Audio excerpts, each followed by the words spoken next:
Okay, Professor Gottlieb, we're honored to have you here on the China-US Salon today.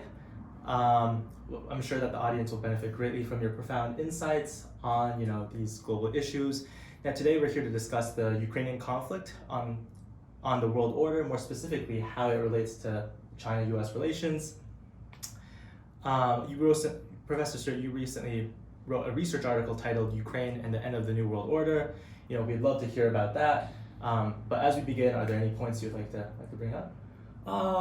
Yeah, I can bring up a few points. I'm really happy to be here. I think this is a great project you guys are doing. So keep up the good work. Ukraine. We can talk a little bit about the Ukraine war, but as you know, it's in the bigger context of some shifts going on in world politics these days. And the big relationship that everyone's concerned with these days is U.S.-China. That's been true since the mid-1990s. It's been true since China entered the World Trade Organization.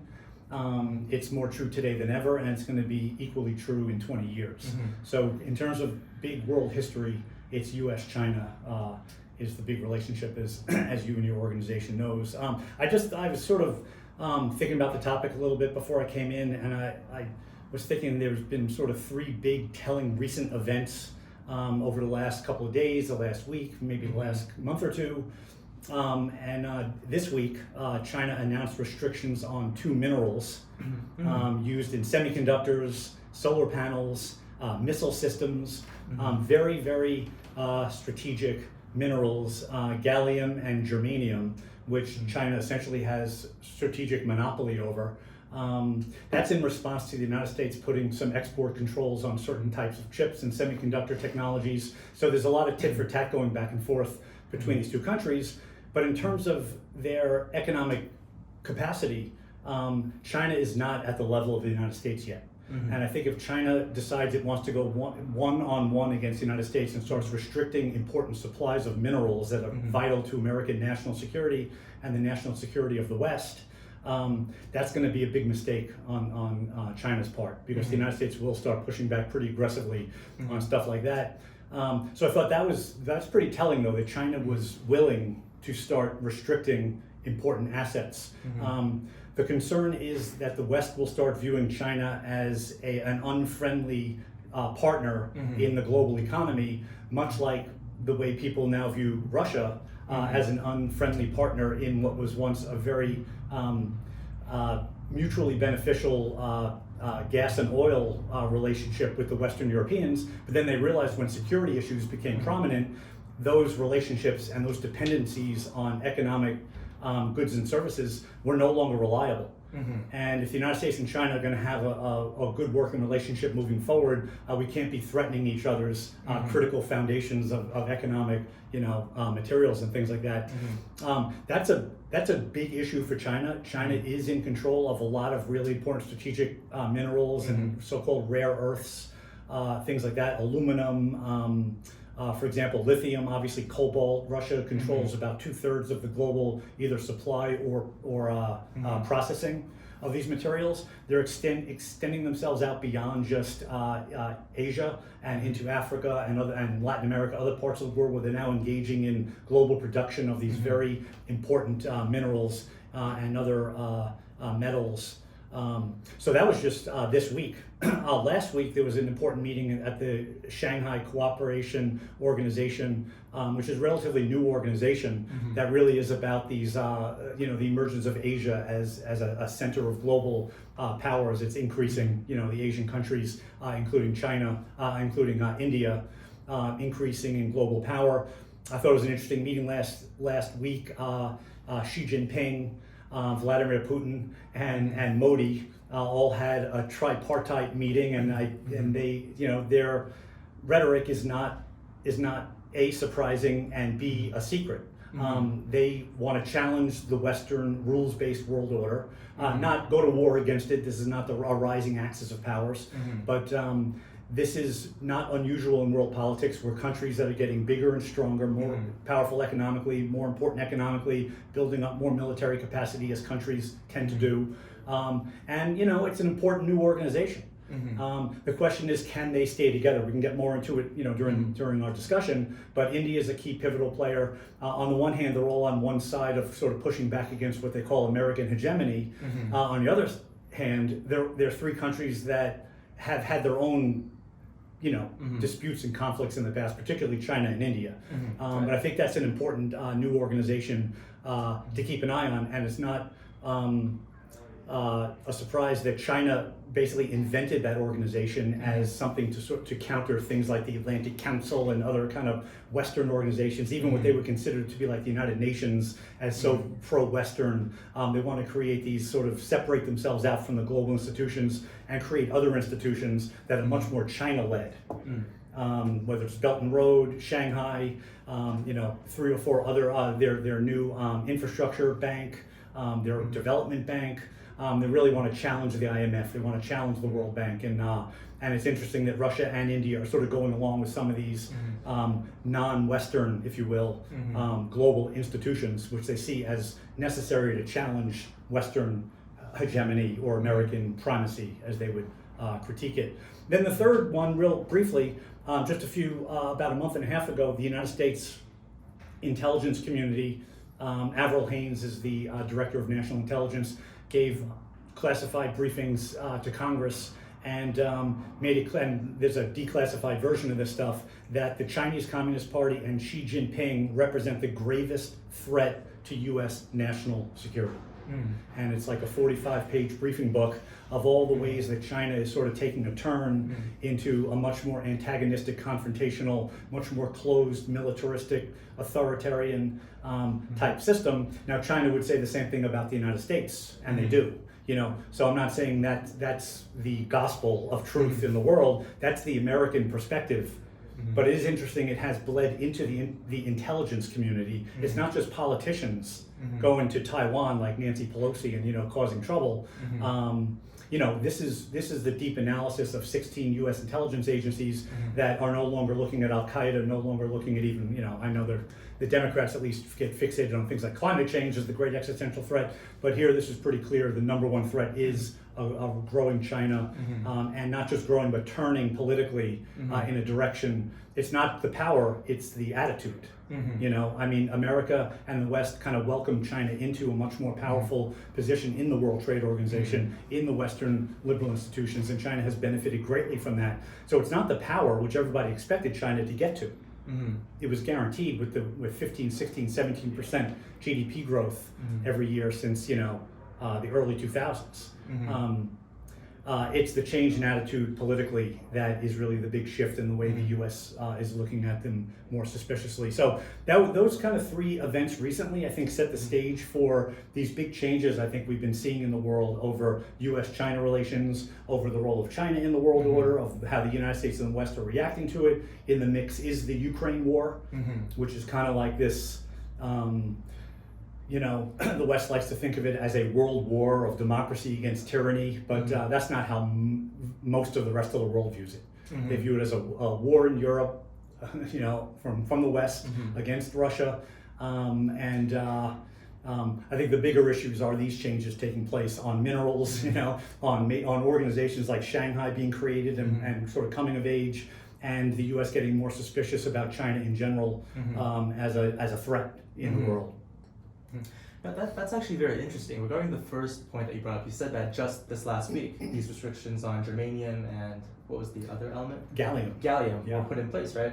I mean, people would think that given Blinken's recent visit to China and Yellen's visit to China, this represents a sort of thawing of relationships where these 2 nations are supposed to rebuild connections and work towards cooperation. But just this week, these restrictions were put in place. How should the public view that? And what does that mean for these talks? Are they successful, not successful? I mean, what's the implications of that? Talks are always important, and I would say they're successful just by having taken place. The United States during the dark days of the Cold War would have conferences and dialogues with the Soviets. Not that we're at that stage, U.S. and China at this point. So anytime you have diplomacy and engagement, it's always a net positive. The worst thing you can do, especially from 7,000 miles away, very different histories, very different cultures. The worst thing you can do is create walls, literally and figuratively, and both physical and digital nowadays. You know, create these walls and then just have suspicions and just assume the worst about your enemy. And it's very natural. Psychological theories of political science are always, you know, you're going to attribute to your enemies all these ways that they're bad, and attribute to yourself all these ways that you're good. And you see a lot of that in the different media outlets in the US and China over their descriptions of the other, you know? So the more we can engage with each other, I know, and one of the great joys of been teaching all of these years is all the international students I have in my class, all the Chinese students I have in my class, including members of the Chinese Communist Party and military diplomats have been in my class. I got to know them well over the years. We didn't agree on everything, but you know, engaging and understanding the other side is critical when you're at these inflection points in history, especially, and you have to understand the other side so you don't make very dramatic miscalculations, which could, as we know from prior wars, whether it's World War I or Vietnam, or you could say the Iraq War, and Russia might argue the Ukraine invasion, you know, you don't make these mistakes based on ignorance. You know, you want to have understandings with each other. So that being said, I think Blinken going over there, my personal view is Blinken is a pretty good Secretary of State. I think he is a little too calibrated on the messaging. It's a little too conciliatory in the sense of you know, we will do really whatever you want as long as you want to remain friends with us. I think he comes across a little bit with that attitude, and I don't believe he's like that personally. I think that's the American diplomatic kind of face right now, and I think it's a friendly face. There's positives to that type of an approach, but I think a country like China, a country like Russia, a country like Iran, you know, these countries see kind of overtly friendly faces, and you know, I'm willing to be lectured to and have sort of a bad photo op as long as everyone sees us having a nice picture at the end.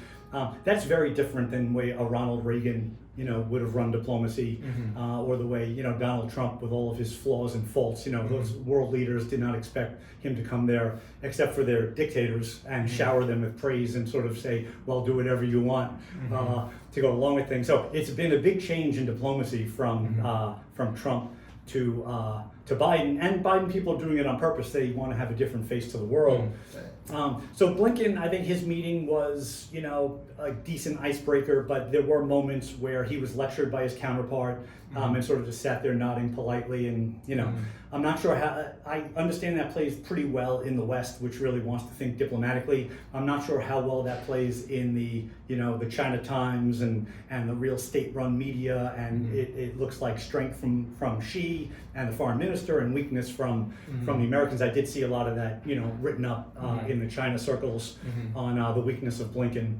The Yellen meeting, I think China did this on purpose. A couple of weeks before Yellen went to China, the U.S. did announce our own restrictions on sensitive semiconductor materials and things like that. Those arrows go in both directions. That is a dire threat to China and their military and their growth and their economy, as it would be if someone's cutting the United States off from strategic materials to the U.S. So China took that very hard, that the United States keeps increasing these restrictions, and the United States keeps trying to get its European partners on board with a lot more of these restrictions, and U.S. is being pretty successful in that. So I think China, that was not done by mistake. I think when Yellen went there, they wanted the U.S. Treasury Secretary on Chinese soil. That's when they made the announcement, we're cutting off some very strategic minerals. We control 75-80% of the world's supply. Now let's talk. Okay. That's its own diplomatic maneuver. To come from a position of strength. Yeah, to come from a position of what they call in the economic field tit for tat. We have power over you as well. We control $1 trillion of your debt. You know, we control minerals that are required for your advances, whether it's a green energy future or missile technology or a whole bunch of other things. You know, don't forget, we are your partners. We're not just a supplier. And that was done on purpose. I think it was very effective on the China part, and I think the U.S. has to figure out a better way to respond. I don't mean respond in a lash out. I mean respond in a way, as the question you just asked kind of framed it, respond in a way where we can figure out how to coexist moving forward.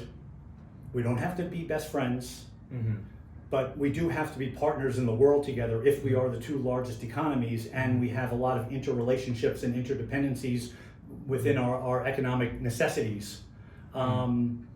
We're not there yet. I think the world has to flesh this stuff out. I don't think it's going to be through Western institutions. I've written about this recently. It's not going to be through the IMF. It's not going to be through the World Bank. It's not going to be through the UN. I don't think China trusts those institutions.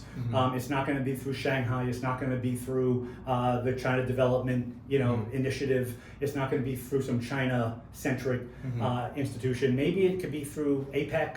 ASEAN, there might be some other institutions out there that are more neutral, that you could eventually get China and the United States to meet up in those contexts and think of ways for China's going to inevitably have a bigger role in the Asia Pacific, in the Indo-Pacific. And US has a lot of friends and allies in that entire region. China has to understand that. And a way for these organizations to evolve into what John Kennedy, one of my favorite presidents in history, called, Woodrow Wilson said, we have to make the world safe for democracy. Those kinds of words threaten China. Those kinds of words threaten Russia. Those kinds of words threaten the Gulf states. Those kinds of words threaten a lot of African states. They don't want the West dictating the kinds of political systems anyone else in the world has to have. John Kennedy in the early 1960s wanted to have, after the Cuban Missile Crisis, that'll do it to you. A few minutes away from a nuclear holocaust might start making you think about the world a little differently. And John Kennedy said, we need to make the world safe for diversity.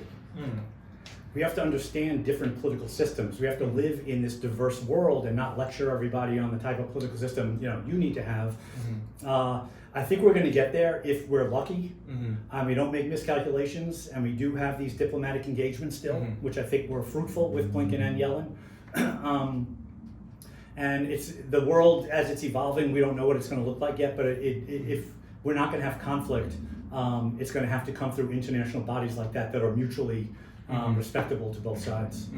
No, I think that makes a lot of sense. And I definitely want to get back to this topic later and where you see and how you see these countries working together more.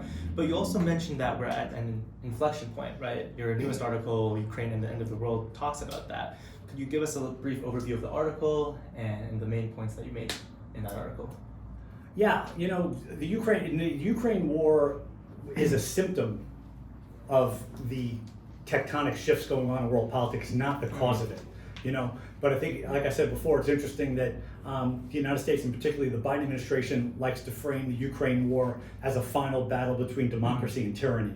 That might have been the 1930s and the 1940s. That's not Russia's invasion of Ukraine.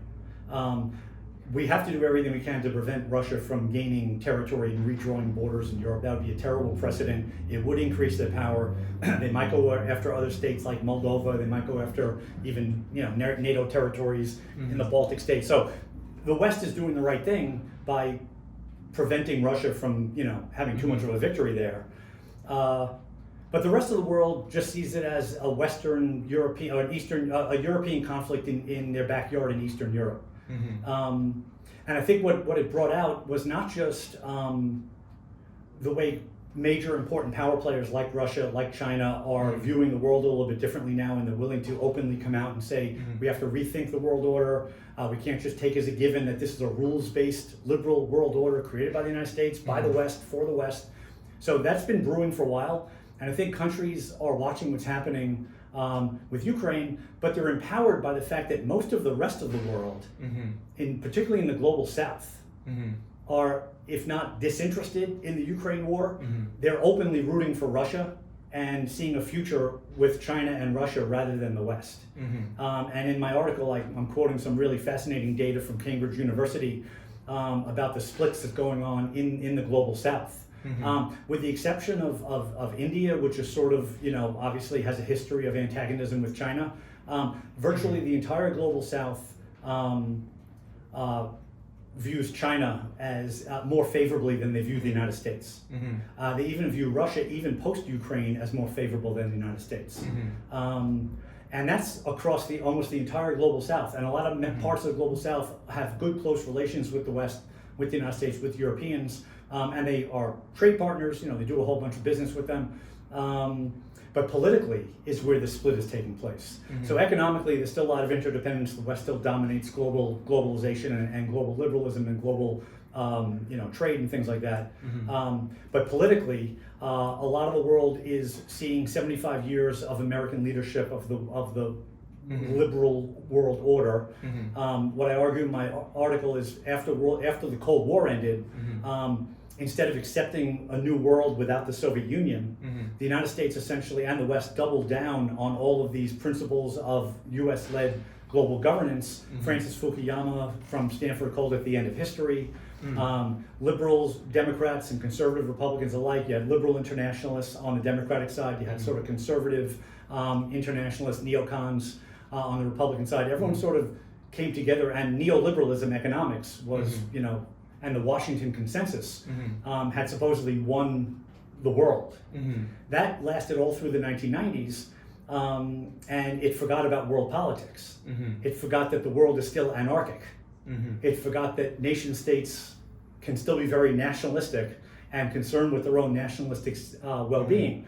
It completely missed the idea that there might be other ideologies out there, other political ideologies out there other than Western liberalism, that, by the way, predate Western liberalism in some cases by millennia, in the case of China,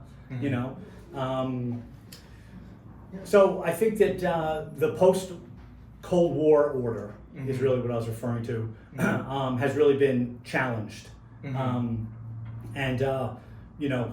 main underpinnings of the Western world order have been for all of these decades, and it got supercharged after the end of the Cold War. The UN manages international law. The WTO manages global economics. NATO manages global security. And the European Union, as I put it, has always sort of been this exemplar of post-sovereignty liberalism. This idea that nation states don't exist anymore. We just create these big economic unions, and we can sort of demilitarize. It's all, butter over guns, and that was convenient for the Europeans because they were relying on American economic supremacy for all of these decades. So they didn't even have to defend themselves. The United States had them under their military and nuclear umbrella. So the Europeans developed a whole political ideology that a lot of Western liberals still believe is the future of the world.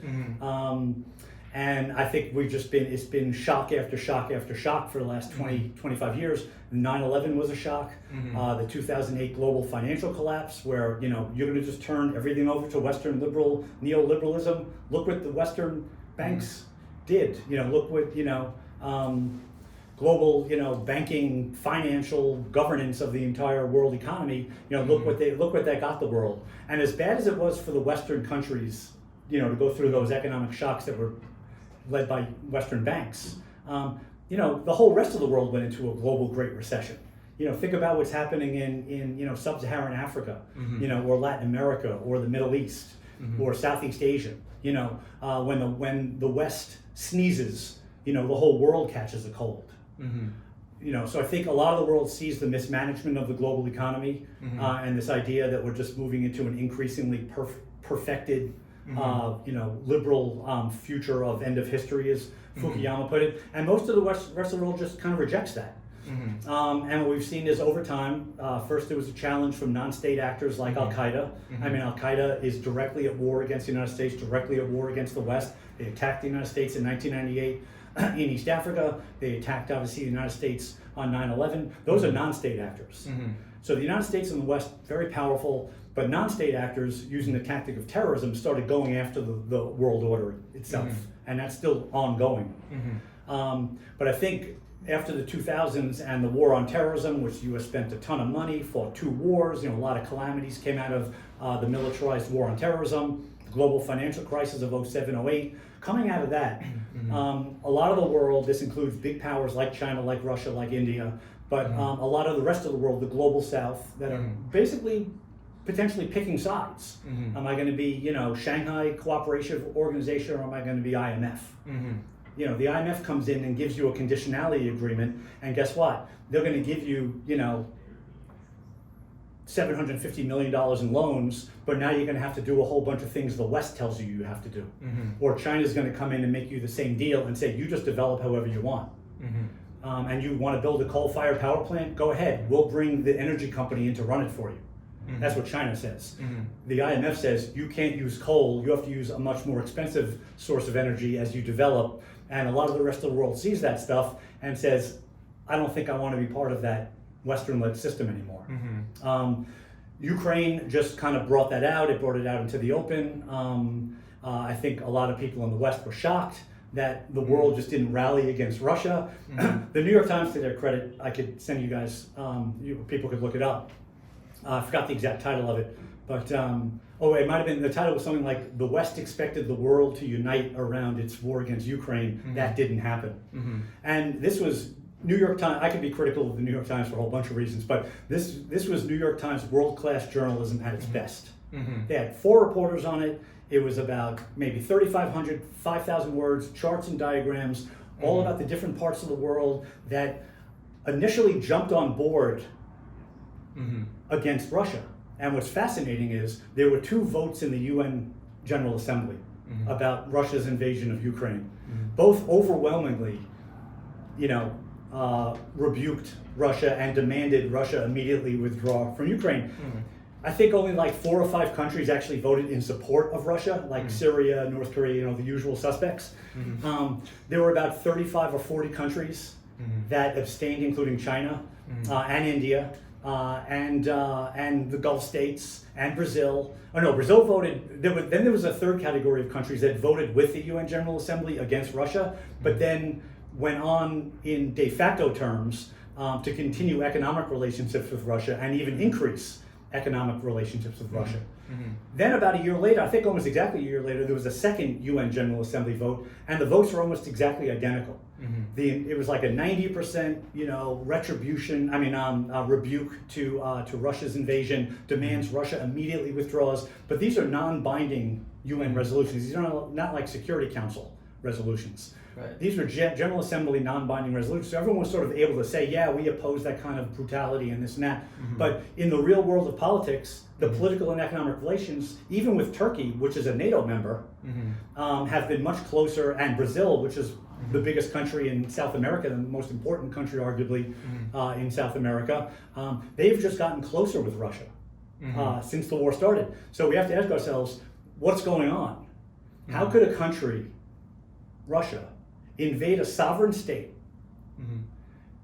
which, by the way, there were rules in world politics that predate the United States as a country, rules against invading another country's sovereign territory. That goes back to the Treaty of Westphalia, in 1648.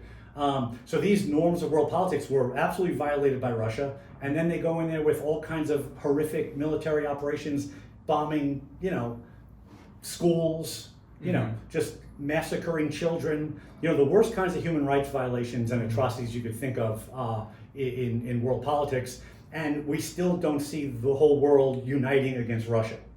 So we have to ask ourselves, why? What's going on? And the only obvious answer is the West has lost some part of the credibility that it once had to govern the world. With US as a leading power, with the Western-based institutions, like I mentioned, the UN, NATO, the WTO, with these institutions as the governing bodies of world politics, with Washington and, let's say, Brussels making most of the decisions in the world. And a lot of the world is not at war with the West and not joining military alliances, but this is more of a soft underbelly, rising opposition to the order that has existed since 1945. And particularly they tried to get built up in the 1990s, and I think that was where the mistake came from. I know when I'm talking about, the road's not taken, but I think the West, it got too ideological, if I can say it this way, too ethnocentric, too much believing that the West and Western liberalism, Western capitalism had all of the answers for the world today, tomorrow, and into the future. I think that was ideologically overextended. I think the institutions got overextended. I think the WTO got overextended. I think NATO engaging in out-of-area humanitarian missions, like in Libya, that was overextension of those organizations. I think the European Union is really in a reckoning moment right now. by the way, Europe won a Nobel Peace Prize, I think it was 2014, for its view of post-sovereignty liberalism as being the future of world politics. That's all unraveling right now in Europe as opposition parties rise up in Germany, in France, in Spain, in Italy, in the Netherlands, in Denmark, in Finland. I mean, all these parts of Europe, including Northern Europe, Sweden, the Sweden Democrats, you see this pushback against kind of a utopian vision of Western liberalism within the Western democracies themselves. So what we find, my last point on this is what we find now is a two-level attack against a more utopian vision of the Fukuyama end of history thesis, that Western liberalism just keeps progressing until it reaches a perfect ending. It's what Voltaire, one of the early Enlightenment scholars, called the apotheosis of human history, would be this ultimate liberalism. And I think just a lot of Western liberal capitals believe that stuff. I think we're seeing a challenge from below, from the democratic underpinnings, like Trump voters, or Marine Le Pen voters, or the Alternative for Deutschland voters in Germany that are rising up right now. So you see this kind of challenge to the Western political systems, and by the way, without Western political systems being strong, there is no Western liberal order. Period. There's only a Western they're only governing global relations. Of course, they're powerful politically, domestically. You tear down those institutions, but domestically, I'm not saying they turn into fascism, but they turn into something not quite globalized, liberal, oriented. You don't have those same global liberal institutions anymore. So you have a challenge from underneath, from populist, mostly right, but also left. Bernie Sanders left. And you have the challenge from above, which are other great powers and the international system itself, including the global South, which are all sort of, not joining forces in like a totally hostile way, but questioning the ability of these Western liberal democracies to maintain that kind of titular position of leadership of global governance. And those are the two challenges we're going to face for the next couple of generations. I am actually very curious, because prior to Russia's invasion of Ukraine, there's no way that Russia could have known that this Western liberal order would fail in such a way, right? That other countries wouldn't unite behind, these Western powers against Russia. And under such a circumstance, Russia still decided to invade Ukraine, which, has many potential impacts, such as sanctions. Why did it still make this decision? And given the outcome that the world order didn't unite against, these Western democracies, what implication does that have on the world order, particularly regarding to China and Taiwan? Because I see two forces, right?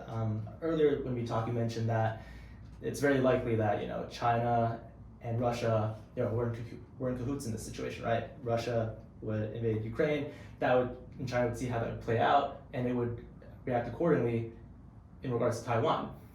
Obviously, that didn't work out too well. It's a cautionary tale. But on the other hand, you also see this unraveling of this Western democratic order in the world order. And that also shows that, perhaps if China were to move on Taiwan, maybe other people wouldn't care as much either. So how do you see these two forces working together? Great questions. I think it's multidimensional, and I think you phrased it really well. And I see it the same way. I don't think Putin was wrong. I think Putin, now you have to remember these closed autocratic regimes, and this is also a warning to China and the Communist Party and the limited information flows that they have in those closed, CCP kind of models. They didn't even think that NATO was going to stay united. So it's a duality here, Charlie, in a lot of ways, which is the West and NATO got more united, but the rest of the world split from the West, ironically. So Putin was half right. He thought the West was not going to be united, and it still might not be, by the way. You get enough of these elections in France, in Spain, in Sweden, in Denmark, in Hungary, with Orban, Turkey reluctantly, let Sweden in. There's still these fights within these, 33 NATO members now? I mean, you get 33 relatives together and get them to agree on something? So there's challenges within the NATO organization that Putin viewed correctly. But in the short term, he was wrong. They were united, they did fight back, it was a good moment for Western, defense organization. Where he was right and he continues to be right, and he's going to be even more right in the future. And this is the length of time. See, China doesn't operate on summer holiday timeframes, and neither does Russia. Neither do these older civilizations and cultures that predate the West, particularly the United States, very young country. Just a slight aside, there was a meeting when Nixon and Mao first met in China in 1972, and Henry Kissinger, the U.S. Secretary of State, was meeting with Zhou Enlai, the Chinese foreign minister for Mao, and they're waiting around for their two bosses to come by, and Kissinger was meeting with Zhou Enlai. Kissinger said to Zhou Enlai, he said, they were just like chatting, like as intellectuals, both had PhDs and everything. He goes, so Zhou, tell me, what do you think was the ultimate outcome of the French Revolution? And Zhou Enlai said, it's too early to tell. That's the difference between an American Western mindset of it all has to happen yesterday and tomorrow the latest, to different, and I would put Al-Qaeda in this category, kind of the jihadi militancy that goes back to the Middle Ages, and much of their rhetoric and ideology is based on recreating Middle Age economic and religious models. They have all the patience in the world. The West doesn't have that kind of patience. So in the short run, Putin was wrong because it did unite the West right now to push back on what was a clear affront to the international order, to international norms that go back centuries, to the people of Ukraine, to the strict sanctity of sovereign borders, and their countries just can't go in there and redraw them whenever they want. So the West took a strong stand on that because they really had to. But over time, let's see what happens.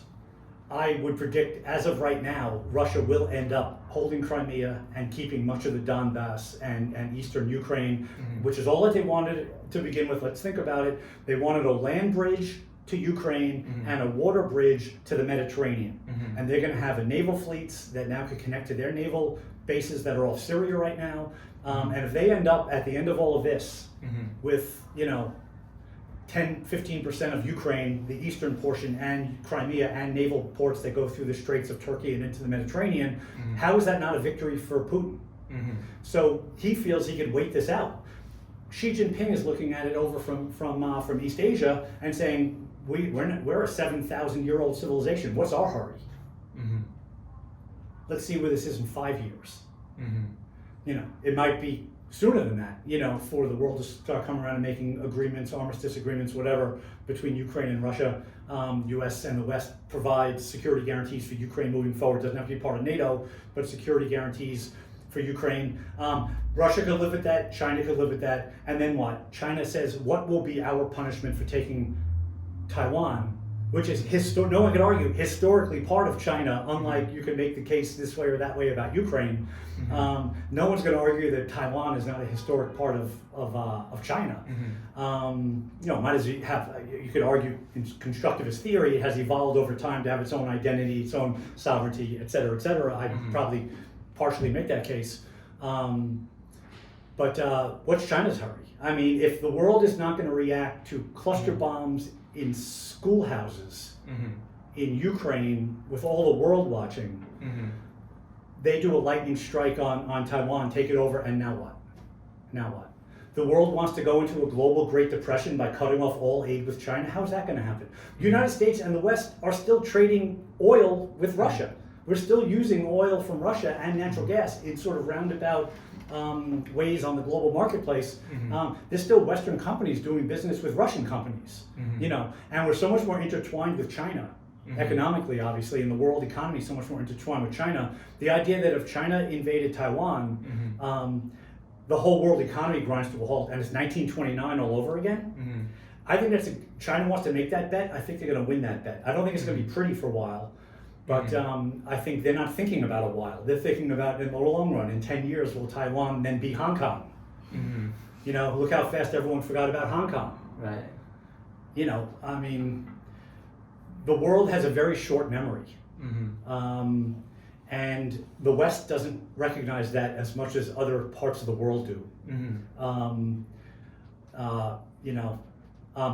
Like, for example, just a slight aside, U.S. overthrows the Mossadegh in Iran in 1953 in a CIA coup with the British.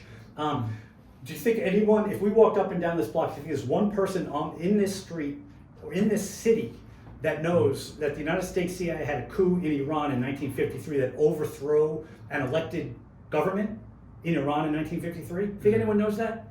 No one here knows that. Very few people, I think, in Western Europe would even know that. You know who knows that? Every Iranian. Everyone in the Middle East and Persian Gulf, even the Sunnis who don't particularly care for the Shiites and the Persians, know what the United States and the British did in 1953. You know, so there's a lot of there's a short memory when you want there to be, and there's a long memory when it's part of what your culture has become. You know, and I think that's part of the disconnect between the way the West and the East, you know, and the Western order and China rising, you know, more in East Asia. There's just so many sort of disconnects there. My old one of the great professors at Columbia, Bob Jervis, just spent a career writing about misperceptions and things, and a lot of it does come from identity and culture and history and how you view each other. So in the you know, sort of the short answer to the long answer to your short question was Putin was right on certain things, but in the sweep of history and the way the trends are going right now, these tectonic shifts that I think that we are seeing, it's going against the West. It's going against the Western tide. I believe the West can adjust. It can make accommodations. It could be more generous with its view of the rest of the world, particularly in the global South. So I don't think it's a game over. I don't think the West has lost. And I think the Eastern countries, particularly China and Russia, have to recognize that liberal democracies are very powerful political systems. They have a lot of legitimacy. They do have elections. They have very strong economies. The G7 is still the dominant economic club in the world by far. That Western liberal democracies are not going away. So you can get this sort of alliance of autocracies, as sometimes Putin and Xi like to talk, you know, refer to it as, and sometimes, you know, Kim Jong-il will jump in to that conversation. And sometimes, you know, like an Hugo Chavez or someone will jump in on that conversation. But the Western democracies aren't going anywhere. They have proven to be the best economic and political systems to sustain, you know, the fairest and most affluent, you know, systems of government. So both sides are going to have to recognize there's going to have to be a coexistence between each other.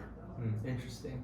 Now, a really big topic lately is NATO, right? NATO as one of the big institutions, the big four institutions that you mentioned, that are supposed to uphold this liberal democratic idea. It originally started as a military alliance defending Western Europe, but now has expanded somewhat into Asia with the latest meeting and the big four Asian members attending. I mean, how do you see that impacting the US-China relationships? And how do you see NATO's actions? Do you see it as a part of the overreach that you mentioned that the West should start curbing, or do you see it as a necessary security measure for those nations? You know, there's nothing wrong with countries having military alliances.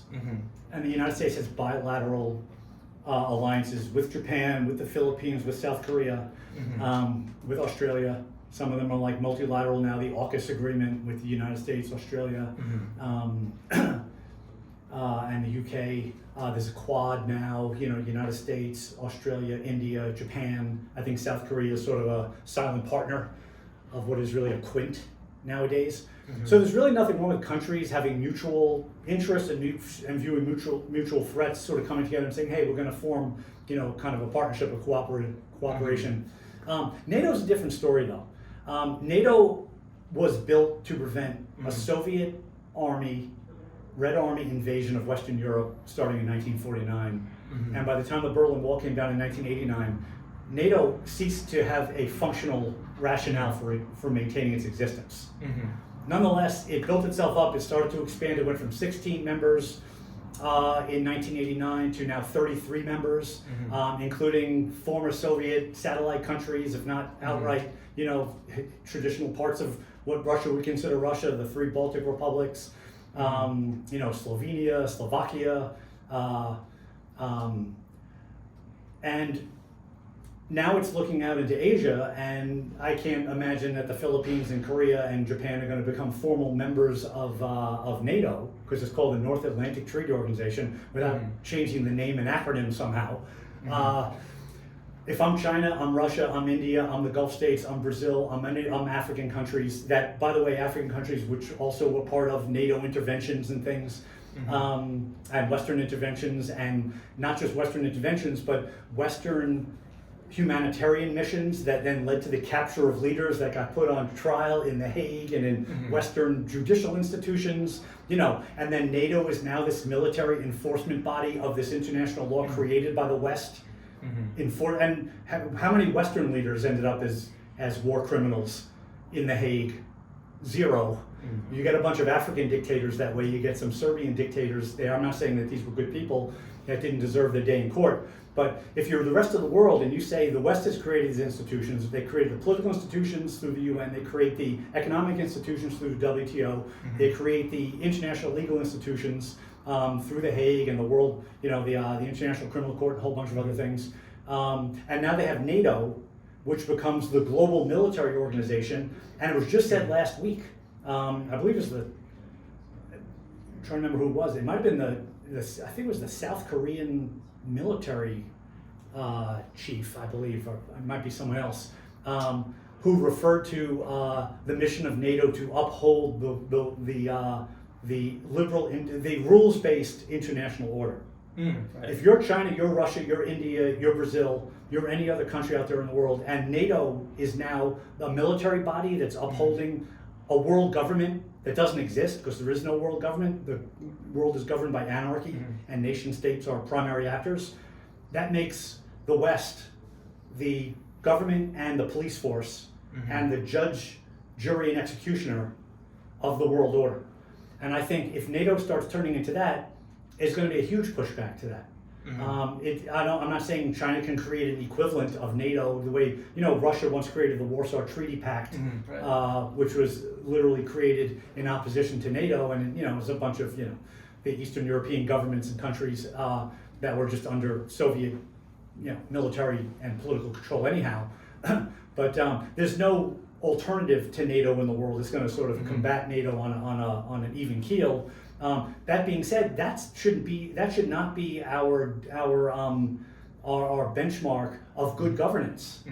Good governance should not be we're governing with the biggest military organization and the biggest firepower and cruise missiles and nuclear missiles and drones and a whole bunch of high-tech and satellite-based missiles or whatever it is that can threaten the whole rest of the world. So you all have to sort of respect us for all of our power. No, that's not a sustainable leadership. Power is only one half of leadership. Respectability, partnership, others benefiting from the partnership and the cooperation, that's the most important part of sustainable leadership. And the more the rest of the world views that they're under the tutelage and control of strong economic and military powers and alliances, the more there's going to just be a natural tendency to push back. They might not have the power to engage in some kind of direct military conflict, because they don't. I'm not saying it's a good idea anyway.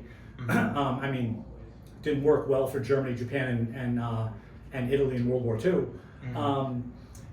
So I'm not saying there's going to be military confrontation anytime soon, but if we're talking about legitimacy to be a global leader and govern, if NATO wants to become the world's collective security organization, and you have to be a liberal democracy, part of the liberal rules-based system in order to be part of it, and if you're not part of that, you're an outlier, and you're potentially in the sights and the scopes and the surveillance of that system, I think that's a pretty dangerous way to have your leadership, the main part of your leadership.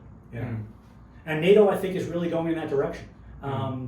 You want to expand other countries, you want to create more democracies, you want to expand the European Union, which is an economic union, go do it. If they want to have military, alliances within certain states or whatever, have that. But to create a global military organization that's both now European and Asian, run by the United States with all the military power in the world, that's not sustainable. So how do you think NATO should reorganize itself or reposition itself to fit today's agenda? I don't think it's going to. I think it has this newfound power after the war in Ukraine, which is fine. It's more united. But I think the biggest, if my article makes the point, the biggest mistake was overreaching, ideological hubris and overreach after the Cold War ended. And I think we're making that same mistake now by expanding NATO even more, maybe expanding it into the Western Pacific, the Indo-Pacific. That to me is just dividing the world from West and non-West. And the more the non-West gets lectured by the West, and now the West says, and we also have this big, bad, and expanding military organization, I just see that as something that's sustainable for a period of time, but it doesn't have the legitimacy and buy-in that you need for good global governance, you know? So my advice would be, you know, demilitarize NATO to a certain extent. I mean, the United States is still 80% of NATO defense. Have the Europeans play a role, bring it back to the core of Western Europeans. You know, don't leave the Eastern Europeans out of some kind of, you know, feeling that they're protected.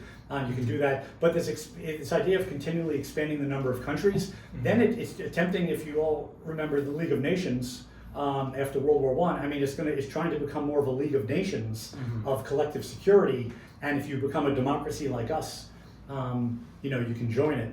And I think that's a mistake. It's an overreach. I see. I mean, China has been responding to this Western influence, right? I mean, China has been seeking out alliances and partnerships to counteract this Western influence, you know, notably its comprehensive strategic partnership with Russia, its foray into Middle East politics, you know, brokering peace between Iran and Saudi Arabia, you know, and investments in so many other parts of the world. Now, do you think these actions are more of a reactive or a proactive approach in how China wants to position itself in this new world order?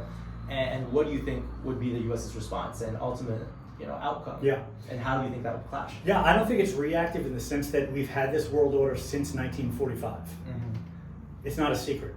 China decided, you know, Deng Xiaoping decided to open up to the West. Eventually, China enters, and China was a part of the UN Security Council system anyway, mostly because of Chiang Kai-shek and you know, the early days of the Chinese Civil War before the Chinese Communist Revolution. But then China, you know, the communists took over and they ended up as one of the P5 on the UN Security Council.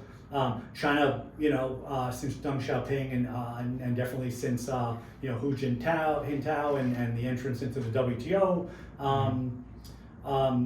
they know what the world order looks like. So the idea that it's a reaction to that, I think that's not a way I would view it, just because it's a 75-year-old system that China was increasingly interested in becoming a part of. So I think it's not reactive to that. I think it's proactive.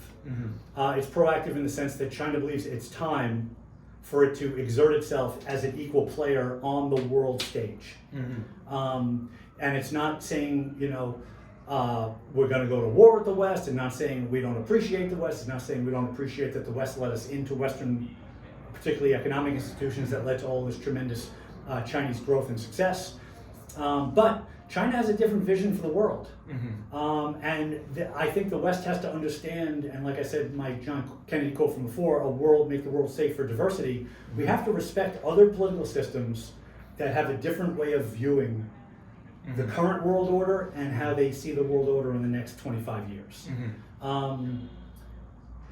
I think China ultimately, it's not about overtaking the West and, you know, making the West you know, subsidiary. It's about coexisting and maintaining decent cooperation. I think from the Western perspective, and I worked in the Senate for 5 years, I know the U.S.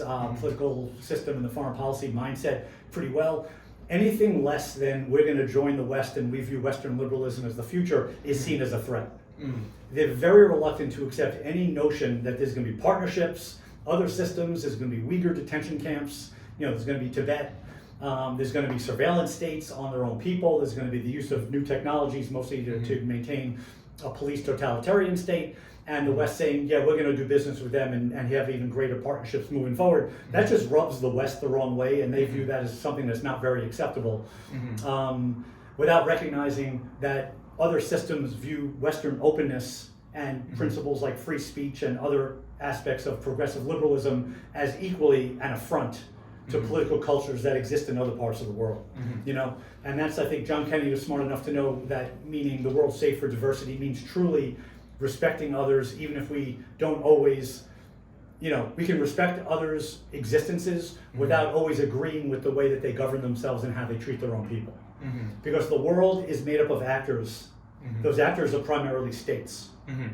And that's going to be now, that's going to be into the future. That's world politics. You know, so I think that's it's China exerting itself. I mean, this is a dirty word nowadays, nationalism, you know, Chinese nationalism. It's not a dirty word historically. Nationalism just means protecting your own territorial integrity, your own sovereignty, your own political system, your own people. That's what nationalism tends to mean. When it gets into the realm of hyper-nationalism, like it did around World War I, you do see wars break out, bad things happen, really horrible ideologies can come out of, you know, hyper-nationalism. But nationalism itself, America is a very nationalist country. It's out there in the world defending its own nationalism all the time. It likes to couch it in the terms of, well, it's also good for the world, and yeah, the world all agrees with this, and it's all for the benefit of mankind, you know. But you know, every country ultimately has its own nationalism, its own territorial integrity, sovereignty, and interest at stake. So I think China is doing that. My own critique of it would be, I believe China might have gotten a little, this is a kind of cliche these days, got out over its skis a little bit. It viewed the war on terrorism, it viewed the global financial collapse, it said now is the time. Deng Xiaoping had that famous line, the way for China to develop and advance and become the dominant country in the world is to hide our strength and bide our time. Hide our strength, bide our time. Right. And that was sort of a 25-year principle from Deng Xiaoping all the way to Xi Jinping. And Xi Jinping says we no longer need to hide our strength, we no longer need to bide our time. Well, let me reverse that. He said we no longer need to bide our time, the time is now. America is descending, declining, and we no longer need to hide our strength. And secondarily, my view of this is it's a little premature. A lot of countries, a lot of civilizations, a lot of alliances have bet against the West and bet against the United States and decided it was time to take a shot.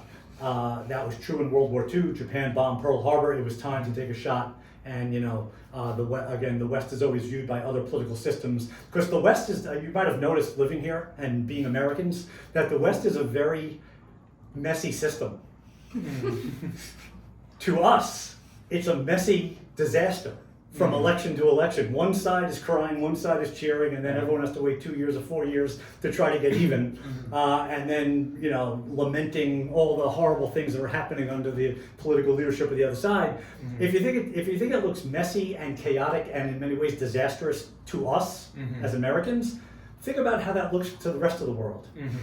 So if you're some country someplace and you see the West, you know, just doing nutty things to itself, engaging in bad wars, let's say in Iraq, for example, running an economic, you know, bank-led business model that tanks the global economy in 2008, you know, and then you see it boomerang from Clinton to Bush to Obama to Trump to Biden, you know. You know, you say, how can that be a sustainable political system? You know, why not?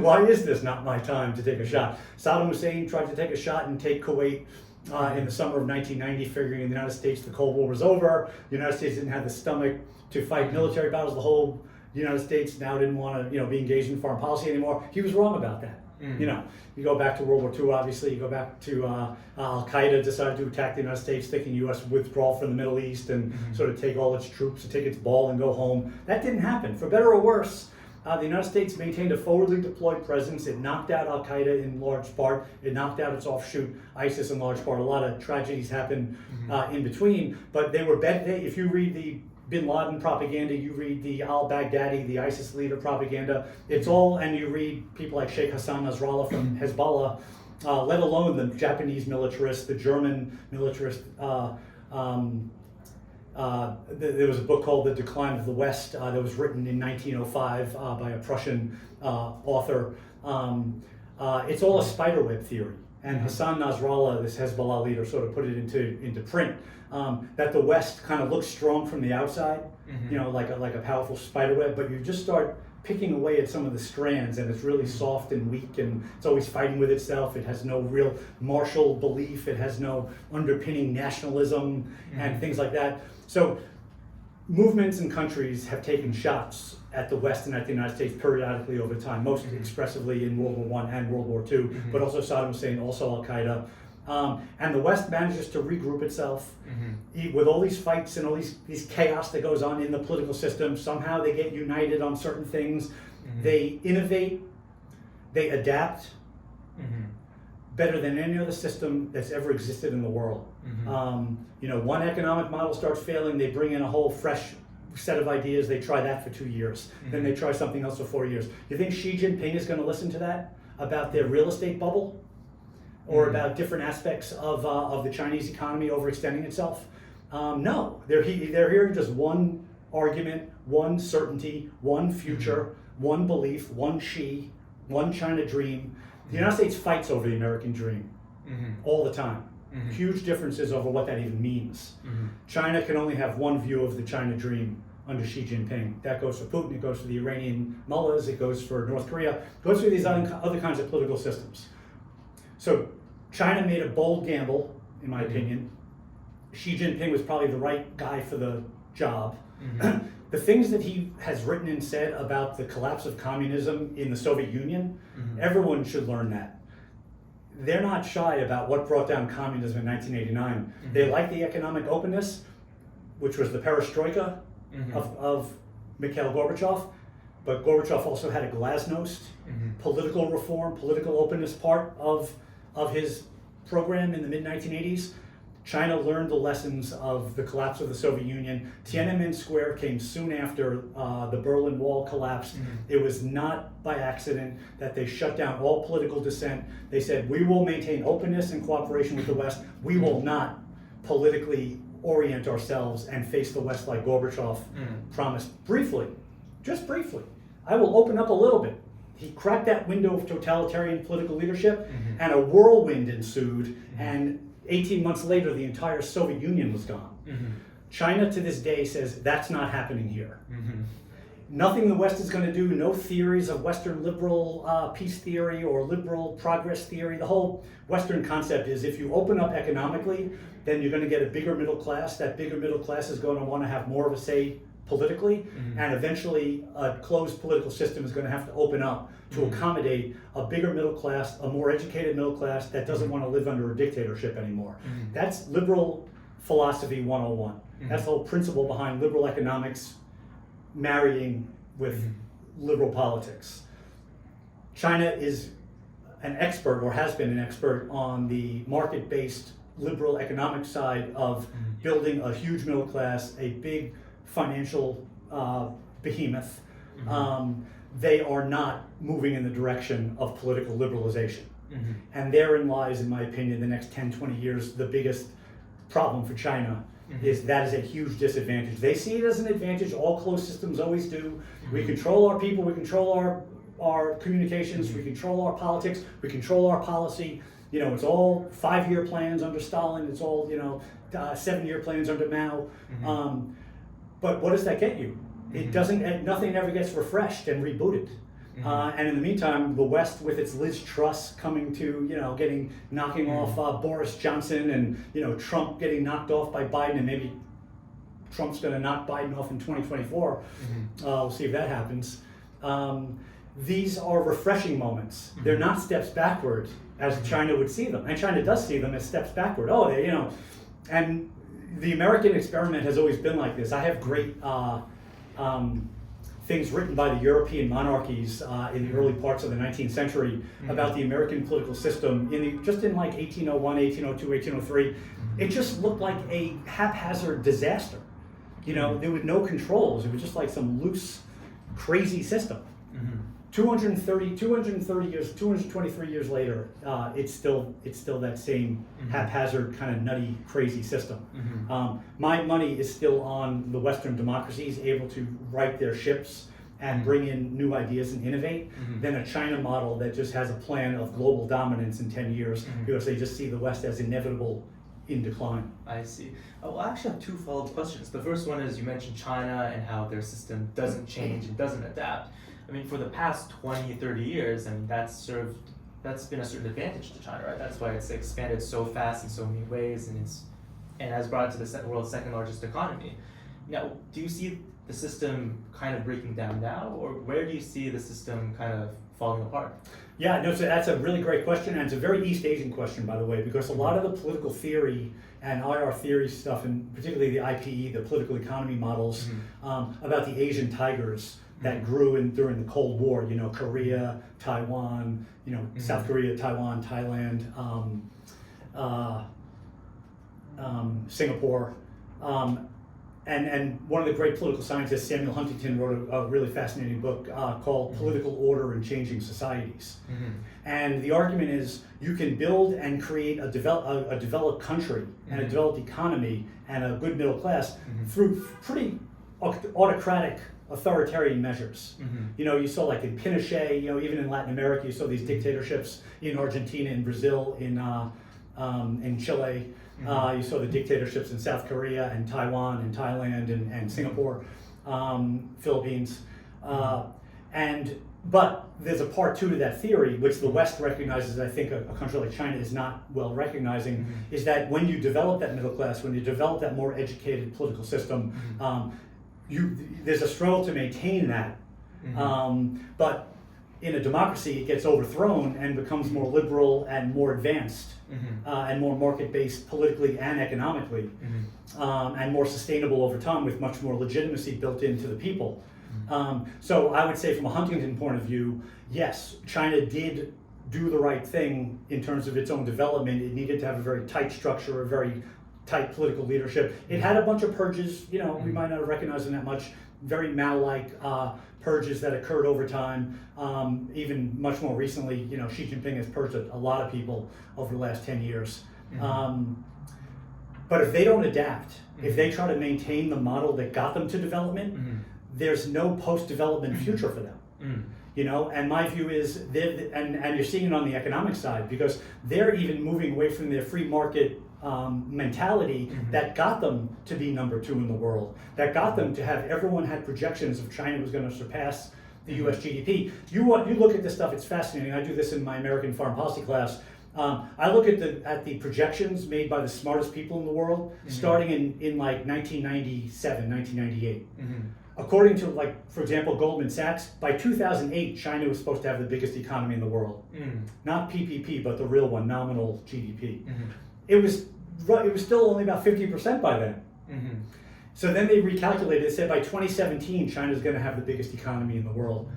And in 2018, Goldman Sachs had to recalculate its entire model and say it might not be until 2035 and maybe not ever. This is how the smart consulting companies and all the big PhD brains and, you know, people like you know, going to grad school for global finance and things like that, you know, you view the world with static data. China is growing at 7% a year. The West is growing at average 3.5% a year. So it's just a matter of time where that diagram splits, and the inevitability of China surpassing the Western economies in 1997 was inevitable. But it's not inevitable. There's so much more involved. There's just happenstance. There's diseases, but more importantly, there's the differences in the political system, as far as I can tell. And democracies are going to have their bad moments. They're going to have their great recessions, like in 2008. But they have their and look at post-COVID. Everyone thought China. This is the China model you're referencing. The top-down model, strict control, lockdowns. You know, look where they are. The West, West had some lockdowns too that were critiqued, and a lot of populist right-wing movements were very opposed to that stuff, which I think is healthy, by the way, to have these different viewpoints. And everyone thought the West and the United States in particular, had the worst COVID response of anywhere in the world. I wrote 2 articles for the Hill newspaper about how the United States led the COVID response. Yes, it had a high death rate, but this is a disease. I mean, the flu kills a lot of people. You know, there's a very contagious disease that kills a lot of people. But the United States and the West in general, Western Europeans, made a choice to balance government strict controls with free markets and the society freedoms that are core parts of Western society. China maybe doesn't appreciate that. Maybe other closed systems recognize that they get told to stay inside for 2 weeks straight. They stay inside for 2 weeks straight.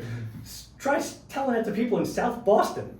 You know, you're locked down for 2 weeks. It's not going to happen. So these are different political cultures, and I think the West ultimately, ironically, out of COVID, came out much stronger And now China still has these pockets of outbreaks and things because they never got the immunity. They didn't develop as good vaccines as the West did. And I think that's very telling on what the future holds. I think in a healthy way in a lot of ways, because I do think there is a competition between China and the West, and there's a lot of corporate espionage. There's a lot of, and that's just, I'm not saying that in a negative way. I mean, that's almost a compliment. You're doing so much better than me technologically and economically. We are going to spy on you and steal your stuff. That just shows that the good ideas are being emulated, and then there's more competition out there to build the better mousetrap next. But I think politically that could be true as well. I think China's going to be kicking and screaming about breaking down its very rigid political system. But at a certain point, I don't think it's going to have a choice. It's going to face that Soviet 1988, 1989 moment where they realize they're losing the competition. They're losing the competition economically. And once they lose the competition economically, they're not going to be able to fund their system anymore and keep the political opposition sated, if you know what I mean. Yeah. I see.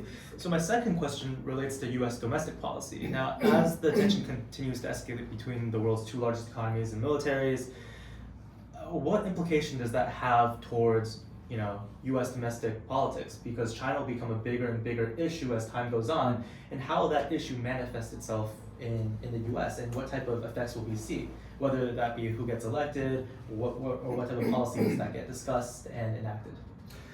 Another great question. I think it's telling that the one issue that everyone could unite around is China. Center left, center right, left, right. Everyone basically views China as the great threat to the United States nowadays. The same way the Soviet Union during the Cold War kind of kept the United States very united, and the 1950s and 60s were all seen as these golden ages of American consensus and things like that. So I think I think, Charlie, the politics does play a role there, and but it shouldn't be the reason for the United States to have antagonisms with China just to create an out-group scapegoat, to try to create unity within America's kind of very disparate and tumultuous political system. My personal view is, I think, and I tend to agree with Avril Haines, I do believe that China, on its own statements, its own merits, its own speeches from Xi Jinping, do want to flex their muscle. They do envision a core security zone that China just keeps expanding more and more further out, 10 miles past the Philippines, then 50 miles past the Philippines, and then all of a sudden you're on the doorstep of Hawaii on, the strategic sphere of influence that China is claiming, and threatening a lot of close American allies in South Korea, in Japan, in Australia, in India. So there are legitimate concerns, and I don't think it's a partisan issue. I think it's a geostrategic reality. How we manage it is probably, and I think it's a great question. I think we're going to see more of this. I mean, this is my own personal. If we see Joe Biden versus Donald Trump as the two candidates for the next, I'm going to move to China, and just get out of here for a while, and then maybe come back when the dust settles, because I don't think I could handle another 2020 election again between these two characters. Hopefully, we get a little new blood into the system. And Charlie, if we do, then we're not just going to hear these same old bromides and socialist, fascist, whatever they're chanting at each other. And they're going to have to actually talk about the issues. What are we going to do about inflation? What are we going to do about federal spending, entitlements, military? Building up the military to confront future threats out there. What is the role of China in America's future relationship with East Asia and the rest of the world? The two parties will have to come up with answers, and the leaders of the two parties will have to come up with answers. And my experience, our experience as Americans, is they will come up with nuances. They will present a case to the American people. Why am I the better commander in chief to lead in this time of, I wouldn't call it a dire threat, but rising insecurity. There's a challenger out there for the first time in 75 years that really does want to take the United States on as the global leader, and they're in the Western Hemisphere. They're very close with the Brazilians. They have a new base in Cuba. They're close with Venezuela. What is the answer to this? And I think that's a healthy debate. Is it going to be soft power oriented, diplomacy? Is it going to be more hard power, neocon oriented? You know, it's a Reagan response. Like, see, DeSantis is more in the Reagan model. So we almost see these kind of sides forming. I would say if DeSantis gets the nomination somehow, or even someone like, you know, Vivek Ramaswamy as a VP, or Nikki Haley even, they're really coming out of a Reagan peace through strength kind of mentality that will direct America's China policy. If we get, I'm not saying I particularly like this person, but like a Gavin Newsom or somebody steps in and, you know, or Whitmer from Michigan, you know, some new blood comes in for the Democratic side for whatever reason, you know, you're going to get a different answer to that question. You're going to say we have to maintain our institutions, we want to build them back into the World Trade Organization, we have to sort of do this cooperatively together. We'll ask them nicely to stop building more aircraft carriers, but we're not going to do anything threatening to them, because if we threaten them, it just leads to a cycle of threats and counter threats. Whereas the Republicans would say, no, we have to give a firm stand. You build another aircraft carrier, we're going to build two. That's what a Republican Reaganite would say. So we can easily get different answers. Then on the economic side, decoupling or what's the new term of ours? Not decoupling anymore, because that's too hostile. No one wants to decouple. It's it's about deconflict. No, deconflicting is different. That's with missiles. Sorry. I think it's a finance term. Yeah, it's a finance, exactly. It's someone diversification.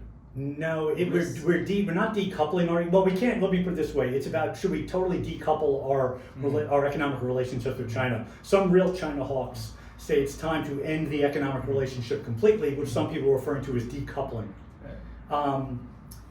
De-risking is the term. De-risking. So it means that we're going to still maintain our interdependence on our cooperative global trade relations, but we're going to de-risk, meaning we're going to protect more of the minerals and things that are vital for underpinning national security concerns. That's de-risking as opposed to decoupling. You can get an economic populist, Josh Hawley, for example, senator, who literally wants to just go back to the 1990s and prevent China from entering the World Trade Organization, but you can't go back in time like that. You know, so you will see economic populists who never wanted NAFTA. You know, they never wanted trade agreements of any kind. Those are still out there. They're on the Democrat side. They're on the Republican side. So you will get arguments for completely nationalistic economic policy that really reverses globalization, because the belief is it has hurt American workers, hasn't helped American workers. So you're going to get those arguments about, you know, decoupling, and then you get more nuanced arguments about de-risking, where we all remain partners. I think those are healthy debates. How China reacts to either of those is also an important question. Got it. Yeah. Got it. I think that's most of the questions I had. Were there any other points I see that you wrote down? No, not really. I think you covered them. Those are great points. I guess I'll finish on kind of a big macro point, which is, you know, looking back in history, the world politics is anarchic. There's no world government. States are the primary actors. We talked about that before. We have to take the idea that any of this is personal out of the equation. One country is strong, another country rises. Equilibriums change, balances of power shift, and the interest of countries change along with their power in the international system. It's not that they all of a sudden became bad and evil and mean. It's that their interest changed. Because they got bigger and stronger, and they have different ways to leverage their power to improve what they perceive as their national interest. And going way back to the 5th century BC, you know, Thucydides, one of the earliest political philosophers, was talking about the origins of the Peloponnesian War, and he was talking about all these differences between Athens and Sparta, and one king hated the other prince, and one elected leader, you know, had a mistress that, you know, that killed somebody over in the other country, and just all these little nuances and personalities and things, you know, almost like an E! Entertainment story of all these little, you know, hatreds between these two city-states in the Greek islands at the time. So it goes through in dozens of pages all these reasons why Athens and Sparta went to war. And at the very end of it, he says, yeah, but kind of throw all of that away. The ultimate reason, underpinning, root cause of the war between Athens and Sparta was the rising power of Athens and the fear it caused in Sparta. It didn't matter what the politics were. It didn't matter who the personalities were. One independent city, one independent entity state at the time that was stable and dominant, saw another one rising up that was more democratic, more liberal, rising up, threatening it. This is reverse of the China-US rise, but the principle remains. One dominant power that sort of controls the system sees a rising challenger, and it was almost inevitable that there was going to be conflicts.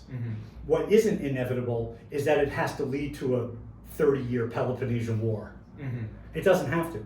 You know, there have been times when polarity has changed. I mean, the United States surpassed the British economically in the 1870s and militarily in the early parts of the 20th century, and the US and Britain never went to war. You know, polarity changes. I think attitude does matter. I think the more China says, where, you know, it's China's turn, it's going to be the China century, you know, democracy is going to be in the dustbin of history. I think the more that then becomes almost a self-fulfilling prophecy. You know, but just because polarity is shifting and the balance of power is changing absolutely does not mean that war is inevitable, but it does mean tensions are increasing. And a closer eye is being held on both sides over what, in the term of art in my field of international relations, would be called relative gains. Relative power. Countries are viewing each other in terms of relative power, not absolute power. When the United States economy is 4 times larger than China's, like in the 1980s or early 1990s, the United States doesn't care that China is growing 15% a year. It doesn't matter. That absolute gain for China is irrelevant. U.S. doesn't see that as a relative gains challenge. Once China comes up to, you know, half and now around 2/3 of the U.S. economy, every increase in Chinese power is now viewed much more closely by the United States, not as a direct threat, but as a potential future threat, because that's more power for China to do things, and if it decides to do bad things, it's going to have more power to potentially do bad things. Doesn't mean that has to happen, but it does mean that the two countries are going to naturally be a little bit more like scorpions in a bottle, keeping a closer eye on each other, and the changes in power are going to become more prominent as we move forward. Yeah. Well, thank you very much. I think that's a very good note to end on. And thank you very much for coming to our podcast. My pleasure. And I think the audience will really enjoy it. Good, thanks. Thanks.